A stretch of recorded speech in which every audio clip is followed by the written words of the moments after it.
नमस्कार दोस्तों, स्वागत है आपका आपके अपने यूट्यूब चैनल मन ऑफ स्टोरीज पर। आज की कहानी है बेटियों का नसीब। इसका पहला पार्ट है। चलिए इस कहानी को हम शुरू करते हैं। रिया सुहाग सेज पर बैठी रमन का इंतजार कर रही थी। रात के 12 बजे उसकी छोटी ननद नव्या ने उसे इस कमरे में लाकर बिठाया था और उसके चेहरे का मेकअप थोड़ा दुरुस्त करते हुए बड़े प्यार से कह रही थी, आज तो भाई आपके दीवाने होकर रह जाएंगे। और रिया ने उसे प्यार भरी निगाहों से देखकर होले से कहा, धत, ओए होए, तुम मुझसे शर्मा रही हो।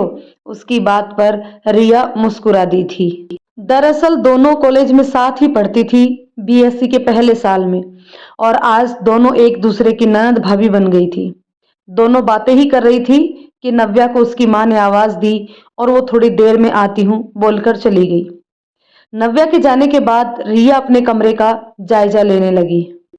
TV, fridge, washing machine, AC और भी बहुत कुछ, सारे दहेज के सामान भरे हुए थे कमरे में। उसके दोनों भाई और पापा जान छिड़कते हैं रिया पर। हर चीज बढ़िया से बढ़िया खरीद कर लाए थे रिया के दहेज के लिए। दोनों भाभियों की भी वो दुलारी ननद थी। उन दोनों ने ही रिया के ससुराल वालों के लिए कपड़े और गहनों की खरीदारी की थी। रिया की माँ तो रिया की शादी के नाम से बिल्कुल आधी हो गई थी। सबको याद करके रिया की आंख भर आई तो उसने खुद को ठहुका दिया, मैं भी ना कौन से मीलों दूर हूं, पापा का घर इसी शहर में तो है। रमन को बोलूंगी और वो मुझे लेकर चल देंगे। आखिर रमन मुझे कितना पसंद करते हैं, वो मुझे कहाँ मना करेंगे छोटी छोटी बातों के लिए। और रमन का ख्याल आते ही रिया के चेहरे पर शर्म की लाली आ गई। उसकी आंखें खुद ब खुद दरवाजे पर चली गई। रमन अभी आते ही होंगे, पर दरवाजा बंद था और किसी के आने की कोई आहट भी नहीं थी। रिया ने सोचा, दोस्तों ने रोक लिया होगा उन्हें, नहीं तो मुझसे अधिक वो बेचैन होंगे मेरे पास आने के लिए। खैर, बहुत थकान सी हो रही है, थोड़ी देर आंखों को आराम दे दूं। ऐसा सोचकर रिया ने तकिए से सिर टिकाया और आंखें बंद करके लेट गई और याद करने लगी जब पहली बार रमन से मुलाकात हुई थी। रिया की सहेली के भाई की शादी थी, इसलिए सारी सहेलियां आई हुई थी। आज मेहंदी और संगीत का फंक्शन था। सभी मेहंदी लगाने के साथ साथ बातों में लगी थी। बातें कपड़े ज्वेलरी से होते होते विदेशी सामान की होने लगी। कोई अपनी विदेशी घड़ी के लिए खुद पर प्राउड कर रही थी तो कोई पर्स के लिए। तभी नव्या ने बताया कि मेरे भाई अमेरिका से वापस आ गए हैं। वो सॉफ्टवेयर इंजीनियर हैं और अब वो अपने देश में ही रहेंगे। और अब सारी लड़कियों की दिलचस्पी नव्या की बातों में हो गई थी। विदेश रिटर्न बंदा शादी के लिए कूल जो लगता है लड़कियों को। और नव्या भी अपने भाई की बड़ाई दिलो जान से कर रही थी। संगीत की रस्म होते होते बहुत रात हो गई थी, इसलिए सभी लड़कियों के घर से कोई ना कोई लेने आ गया था। मेघा को लेने उसके अमेरिका रिटर्न भाई आए थे और सारी लड़कियां उसे पसंदीदा नजरों से देख रही थी। और तो और महिलाओं में भी उसे जानने की ललक थी। आखिर अपनी बेटी का रिश्ता अमेरिका रिटर्न से करना स्टेटस सिंबल की बात जो होती है। लेकिन इन सब के विपरीत रिया को रमन में कोई दिलचस्पी नहीं थी। एक तो रमन रिया से कम 10 साल बड़ा था और दूसरे उसके बाल बीच बीच में से थोड़े उड़ गए थे। उसे तो सबकी दिलचस्पी देखकर हंसी आ रही थी। उसने मन में सोचा कि ऐसे लड़के से तो मैं कभी शादी ना करूं। फिर दूसरे दिन शादी का फंक्शन था और इसलिए सभी अपने परिवार के साथ आई हुई थी। आज भी रमन को लेकर वही क्रेज था। रिया को हंसी आ गई और हंसते हंसते ही उसकी नजर रमन की नजरों से जा टकराई, जो पता नहीं क्यों रिया की नजर झुक गई।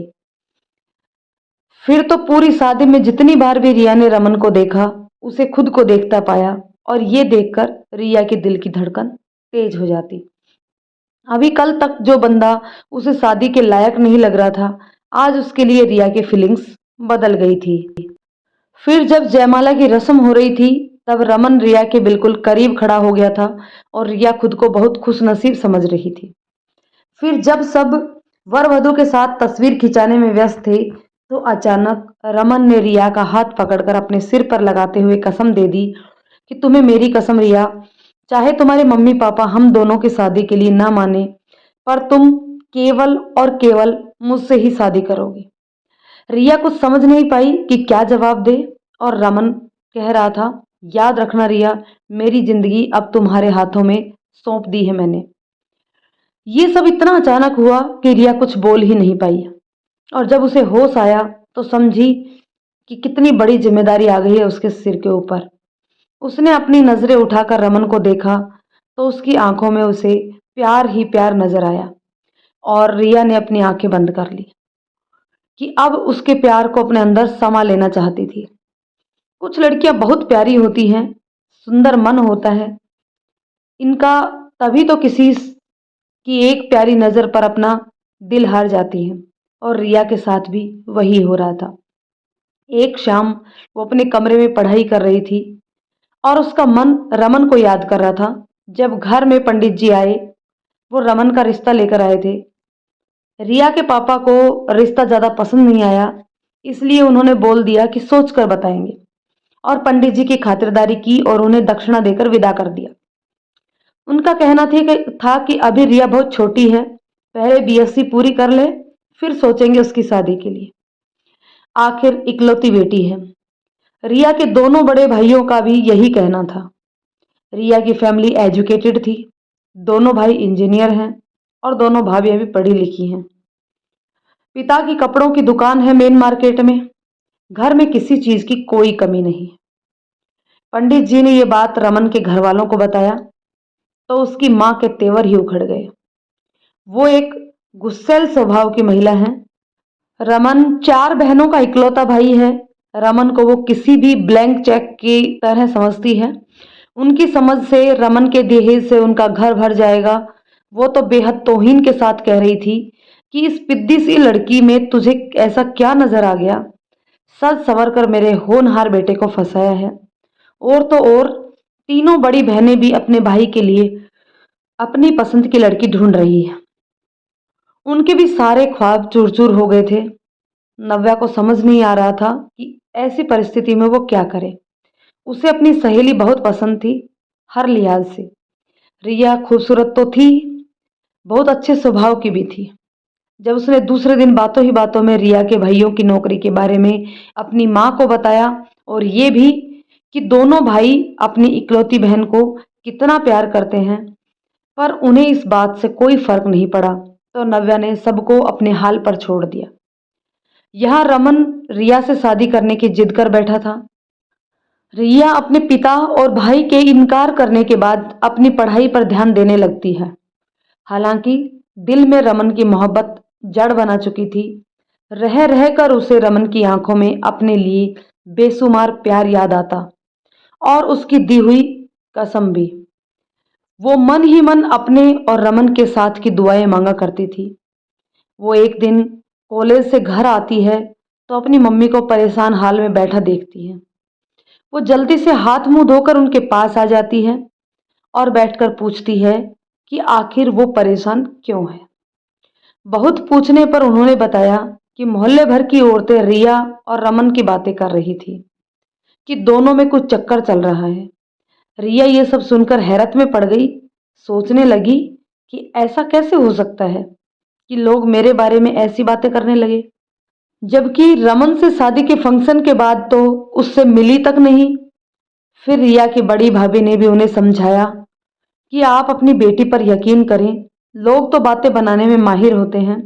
तो वो थोड़ा संभल गई कि रिया उनकी अपनी बेटी, अपना मान जो है। फिर सबने साथ में खाना खाया। उसी शाम एक ऐसी घटना हुई कि रिया की जिंदगी ही बदल गई। शाम में अचानक रमन अपने मम्मी पापा को साथ लेकर आ गया। रमन की माँ थोड़े अकड़ में लग रही थी। रिया के घर वालों ने सबको बिठाया। नव्या उठकर रिया के पास आ गई। रिया के परिवार वाले मेहमानों के आवभगत में लग गए। थोड़ी देर बाद रिया के पापा उसके पास आए और उन्होंने रिया से कहा, बेटा क्या तुम इस शादी के लिए तैयार हो? और इस सवाल के जवाब में रिया की नजरें झुक गई। उसे रमन के प्यार भरी नजरें और उसकी बातें याद आ रही थी। उसकी खामोशी उसका इकरार थी। फिर तो जल्दी ही शादी की डेट फिक्स हो गई और शादी की तमाम रस्मों से गुजरकर रिया अपने रमन की दुल्हन बन गई और अब सुहाग सेज पर बैठी बेसब्री से अपने रमन का इंतजार कर रही थी। रिया सोच रही थी कि जब वो रमन से मिलने के बारे में सोचकर इतनी खुश है तो रमन के दिल की कैसी हालत होगी, और ऐसा सोचकर खुद ही शर्मा रही थी। कुछ देर ऐसी ही कैफियत से निकल गए, फिर रिया को थकान से नींद आने लगी और उसने टाइम देखा तो वो चौंक गई। सुबह के 3 बज गए थे। अब रिया थोड़ी परेशान हो गई कि आखिर इतनी देर क्यों लगा रहे हैं रमन। रिया की आंखें नींद से बोझिल हो रही थी। उसने महसूस किया कि कमरे के बाहर शोरगुल भी थम चुका है। फिर रमन कहाँ थे? इतनी देर से कमरे में कोई आया भी नहीं था। आखिर बात क्या है? उसने दबाए पांव उठकर कमरे का दरवाजा खोला और बाहर देखा। कमरे के बाहर सारी लाइटें जल रही थी, पर बरामदा पूरी तरह से खाली था। उसने अपने लहंगे को संभालते हुए कमरे के बाहर कदम रखा तो पायल बोल उठी, कंगन छनक उठे और रिया घबराकर कमरे के अंदर आ गई। उसने ड्रेसिंग टेबल के आईने में अपना चेहरा देखा। नींद की खुमारी से बोझिल पलकें उसके खूबसूरत चेहरे को और भी अनोखा रूप दे रही थी। खूबसूरत तो पहले से ही थी, और ब्यूटिशियन की माहिर हाथों ने और भी खूबसूरत बना दिया था। लाल जोड़े में उसका कमसीन रूप कितना प्यारा लग रहा था। रिया अपने रूप पर खुद ही मोहित हो रही थी। थोड़ी देर बाद उसने फिर से कमरे के बाहर कदम रखा तो इस बार उसे किसी के जोर से बोलने की आवाज आई। ये आवाज नव्या की बड़ी बहन की थी, जो बड़े गुस्से में बोल रही थी कि आखिर उन्होंने कागजात क्यों नहीं दिए। रिया कमरे के अंदर आ गई और दरवाजा सटाकर बिस्तर पर लेटकर सोचने लगी, पता नहीं क्या बात है, पर ये बातें बाद में भी तो हो सकती थी। और ये रमन कहाँ गए? आज उसकी सुहाग रात थी। ऐसी होती है सुहाग रात, रात गुजरने वाली थी और उनका कहीं अता पता ही नहीं। उन्हें जरा सा भी एहसास नहीं कि वह कितना थक गई होगी। आखिर वो कितना इंतजार करवाएंगे। कहाँ तो रिया ने सोचा था कि आज रमन उससे मिलने को बेचैन होंगे, उसकी खुशी का ठिकाना नहीं होगा और वो अपने सारे दोस्तों से जान छुड़ाकर रिया के पास जल्दी से आ जाएंगे। मगर रात तो गुजरती जा रही थी, और अगर ये रात गुजर गई तो कभी लौट कर नहीं आएगी। ये अरमानों भरी रात खाली जा रही थी। उसे अपनी नाकदरी पर रोना आ गया। उसका दिल आंसुओं से भर गया था। उसने एक बार फिर से बरामदे में झांक कर देखा। जब कोई नजर नहीं आया तो जिस ओर से रमन की बहनों की आवाज आ रही थी वो उधर ही चल दी। उसे एक छोटी बच्ची नजर आई तो उसने उसे अपने पास बुलाया और पूछा कि रमन जी कहाँ है? क्या वो जानती है? जी, वो सबके साथ उस कमरे में है, उस बच्चे ने इशारे से बताया। क्या कर रहे हैं सब? जी, सब लोग दहेज का सामान देख रहे हैं। रिया ने सुना तो उसके दिल के टुकड़े टुकड़े हो गए। उससे ज्यादा अहमियत तो उसके साथ आए सामान की थी, जिसे सब जाग कर देख रहे थे। लेकिन क्या ये सब सुबह नहीं देखा जा सकता था? और रमन भी सदमे में, उसका दिल जैसे बूझ बुझ सा गया। दुल्हन से ज्यादा बेजान चीजों की अहमियत थी। दुल्हन की कोई औकात नहीं थी। शादी के पहले ही दिन कैसा आईना दिखाया था। रमन ने उसकी आंखों में आंसू आ गए। वो फिर धीरे धीरे चलती हुई वापस अपने कमरे में आ गई।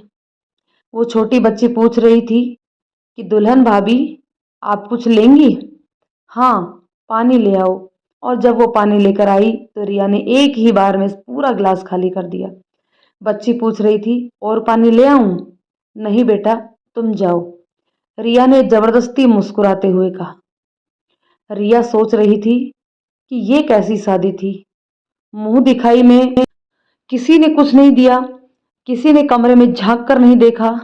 चलो कोई नहीं आया ना सही, पर रमन, रिया ने देखा कि उसके कमरे में दूध, फल या मिठाई तो छोड़ो, पानी का जग और गिलास तक नहीं था। ये कमरा जो कुछ दिन पहले उसके घर वालों ने ही फर्निश्ड किया था, और जहां हर चीज उसके दहेज की थी। बड़े भैया ने उससे पूछकर सारी चीजें खरीदी थी। 3:30 बजे के बाद वह उठी और अपने जेवर उतारने लगी।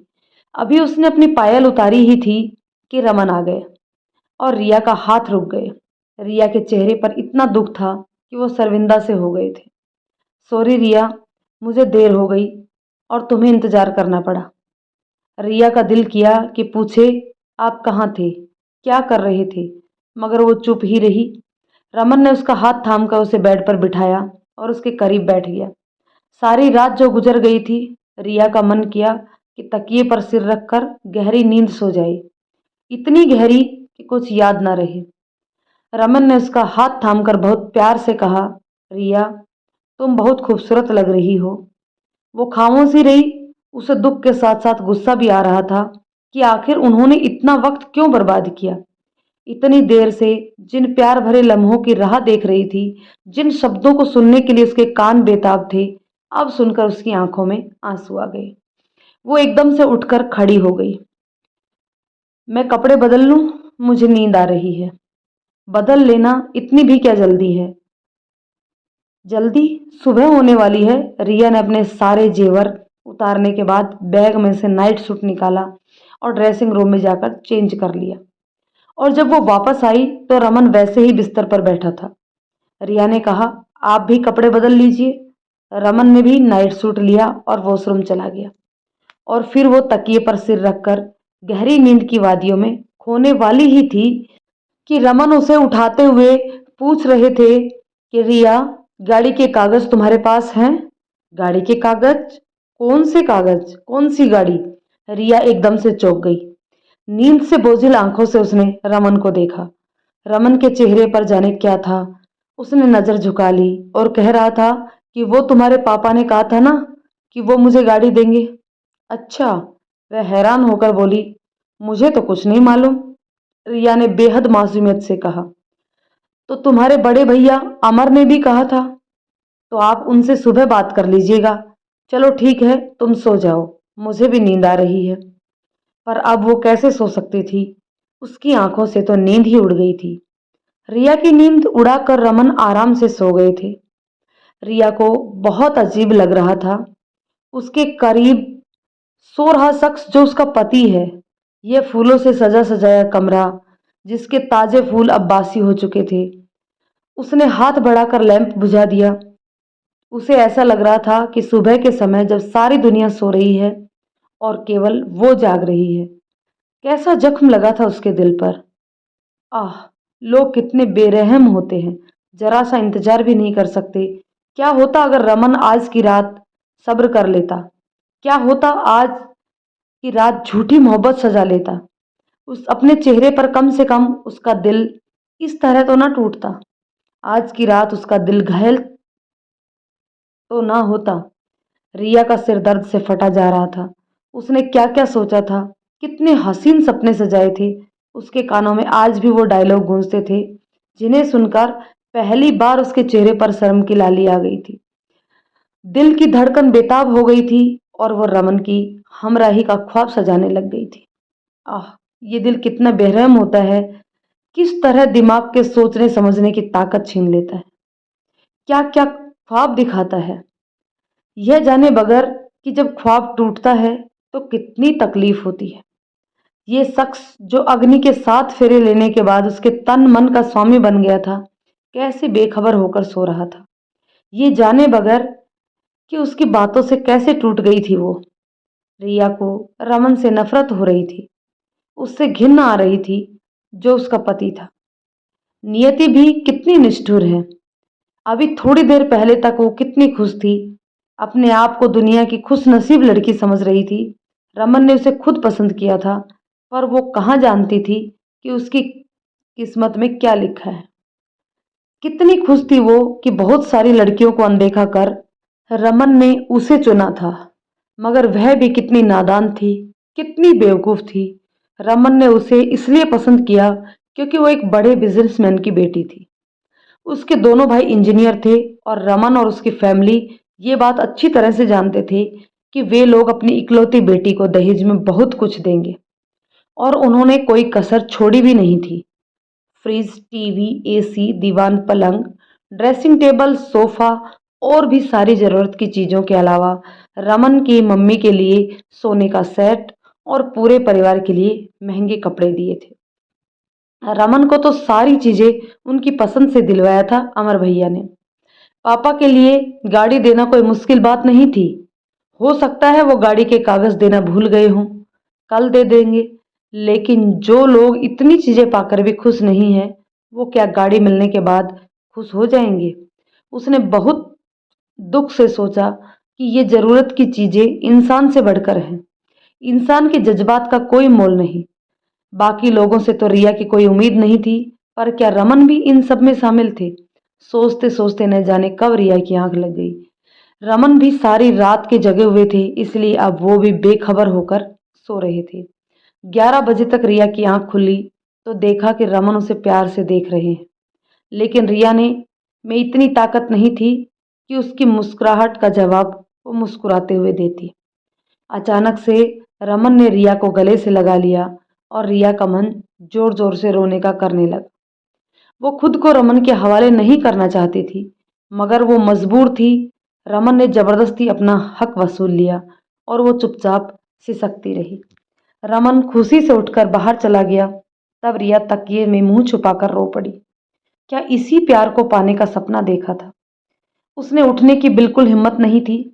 खुद को घसीटते हुए वो बाथरूम में पहुंची थी। घर मेहमानों से भरा हुआ था। वो खुद का तमाशा नहीं बनाना चाहती थी, इसलिए नहाकर साड़ी पहनी और मेकअप करके अपने चेहरे के गम को छुपाया।